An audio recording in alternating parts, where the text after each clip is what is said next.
cell. So you all would have heard about solar cells. You would have seen at least some images. You would have seen some people using it for heating water, right? So it's exactly like a photodiode. The only difference is what? This works in a photovoltaic mode. That means there is no external voltage applied. There is no external voltage applied. So how does it then work? So the process is simpler. Let's take it like this. You have a PN junction diode working. How will I say reverse bias? I can't even say it is working reverse bias, right? Because I'm not even applying any potential. I have a PN junction diode. Okay. Obviously, I have put the construction here. So the construction is done in such a way that it is able to take the solar light or the sunlight which is falling onto it. Okay. Now, what happens when light falls onto it? The light comes to the valence electron in the valence band. Valence electron absorbs the light, energy from the light, gains energy, goes to the conduction band. That happens if there is a condition, the energy gained by the valence electron is more than the band gap energy. Okay, it reaches the conduction band. You get a free electron here. This absence of the valence electron here produces hole. Now, what is going to happen is this everything is being produced in the depletion region, right? They will just start accumulating. They just start accumulating. Okay, free electrons will come towards the N side and holes will come towards the P side. That coming towards is only because they are finding some attraction or affinity towards the ions here. There are some ions here, right? So I have some positive ions here because of which the electrons produced, the new electrons produced are moving towards the positive ions. Okay, they're finding some affinity. They're actually not moving. They're not moving. Okay, they're not able to move because you are not applied any voltage. But it's just a kind of small attraction which they are feeling. So what happens is they just end up accumulating here. So I get more free electrons here close towards the N side, but within the depletion region only, and more holes in the this side towards the P side within the depletion region. So I get more holes and more electrons. Okay, so it keeps on building up here, and resultant is it starts producing, this arrangement itself starts behaving like a battery. Okay, I get more holes and more electrons. The distribution, they distribute in such a way that it behaves like a battery, or it sets up its own voltage. Its own voltage by the process of what? Electromagnetic induction. We call it as EMF, electromotive force. It produces its own voltage. This distribution of charges produces its own voltage. Okay. Now, if you have a voltage setup here, you need to convert it into current and take it out. Okay. How can you do that? I have a voltage setup here due to this distribution of all these new holes and electrons which are produced. Okay. There is a voltage setup, and there's a voltage setup. How do I take out a voltage? I want it as a current. I want it as a current because I want to heat up something or apply it for something else. Use that current in and get some street lights switched on. How can I do that? Can anybody answer? I have a voltage setup. Okay, there is a voltage being set up due to this distribution of charge carriers. How can I take it out? By creating potential difference. It's already created potential difference. When I say voltage is being produced, means it creates a potential difference. How from this potential difference, I want to convert into current and take it down. How can that happen? By passing light. No, you already done it. Why you want extra light? You already passed light. You passed sunlight. All the charge carriers are produced. No, for each and everything, why do you need rectifier? You are learning rectifier doesn't mean everywhere you have to put in rectifier. Think of it. I have voltage. I want to convert it into current. What connection should I use? What component should I use? Voltage has to be converted into current. Resistor. Or there is a potential. Yes, yes. Who said that? Who answered? Paritosh, ma'am. Paritosh. Very good, Paritosh. You have to connect a resistor across this entire setup. Okay, you have to connect a resistor across this. I have written it another way. We connect a small load across the junction. So whenever we say it as load, actually it refers to a resistor or a resistance, load resistance. I connect a resistance across this. The voltage generated will convert into current, or the charge carriers move across. I just connect the resistor and the current starts flowing from it. And you can obviously connect it to something else and take out the current.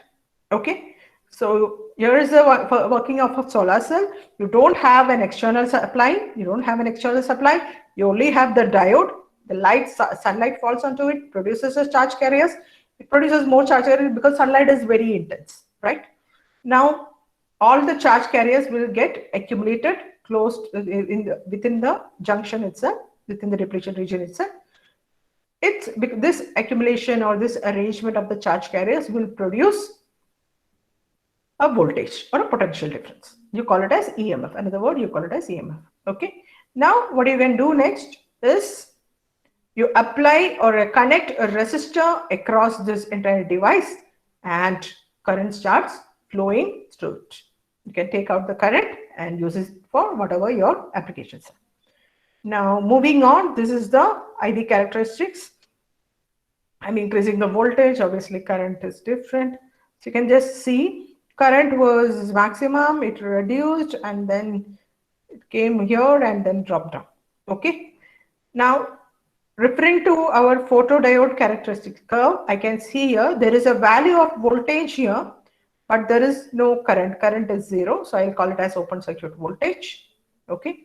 And here there is a value of current, but there is no voltage. Voltage is 0. So I'll call it as short circuit current.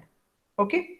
Now this turning point, this bending portion, you will call as maximum point. Maximum point. This bending portion, whatever is the voltage and the current, I will call as maximum voltage and maximum current. I multiply voltage by current, I will get the maximum power. So maximum power you will get at this bending portion. Because why? If you say this is where I get maximum power, I will not, because there is a maximum current, but I don't get a voltage. I get voltage as 0. Now here I get a maximum voltage but current 0. So then the in-between portion, the bending portion, is where I get the maximum power. There is a value of voltage, there is a value of current. I multiply those two, I get the maximum power. So what are the different terms? Short circuit current, open circuit voltage, maximum power. Okay. Obviously, if I know the current value, I divide it by the area of the cell, area of the solar cell. If you have noticed the solar cell, like you either take like so many cells together, or else you just go with one small piece. If you want more current to be produced, you obviously need lots of cells, solar cells together, right? So if I know the area of a cell, area of a solar cell, I can just divide the current by area to get the current density. Now, few more points. So these two we already talked. So these points are required if you need to use a solar cell to create something, make use of it for some application you want to. Some people use it to make a drone or something like that. Okay, any application which you need. So if how do you decide how much area of the solar cell should be? What will be the characteristics? So obviously you should study the IV characteristics of the cell which you have taken, and from the IV characteristics you will get to know all these values. Two more points come into picture. That is, one is fill factor. So fill factor is very simple. Ratio of the maximum power. So where do I get the maximum power? I get it at the bending portion. Ratio of the maximum power divided by product of short circuit current and open circuit voltage. This is just a calculation which you will have to do if you want to make it use it for any application. Now one more is efficiency. Obviously, any application you take, you will be asked how efficient is this particular device, right? How do you say efficiency? Efficiency is like, okay, there is some amount of light which is coming onto it, and there is some amount of current which is being produced, or which there is how much efficiency it is, how much efficient my solar cell is. So I'll define it in another way.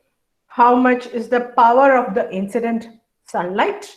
How much is the power of the incident sunlight? and how much is the maximum power this solar cell produces. So maximum power, obviously I get it from this graph. So maximum power produced by the solar cell to that of incident sunlight. That will give you efficiency. Okay, just the power produced to power incident. So that is efficiency. I just defined it in terms, if you have a solar cell of area A, then incident sunlight will be 1000 times the area. 1000 times the area. So if I decide, if I know, if it says, how do I make it for an application? Let me just give you like this. I have a solar cell. I will study all its characteristics. I'll get the maximum power point, short circuit, open circuit, everything I'll get, current voltage, everything I get. Now, how do I decide how much area of the solar cell I need? That depends on how much efficiency I am planning for. I have the PM, the maximum power from the graph, right? I think I decide that I want at least 80% efficiency or 90% efficiency. Accordingly, I will put it in this formula and find A, the area of the solar cell which is required. So that much area of solar cell you need to consider. Okay, or stack up or have multiple solar cells together to give you that much area, and so that the efficiency is like 80 to 90% or whatever. Okay, moving on to next, this one you're going to like.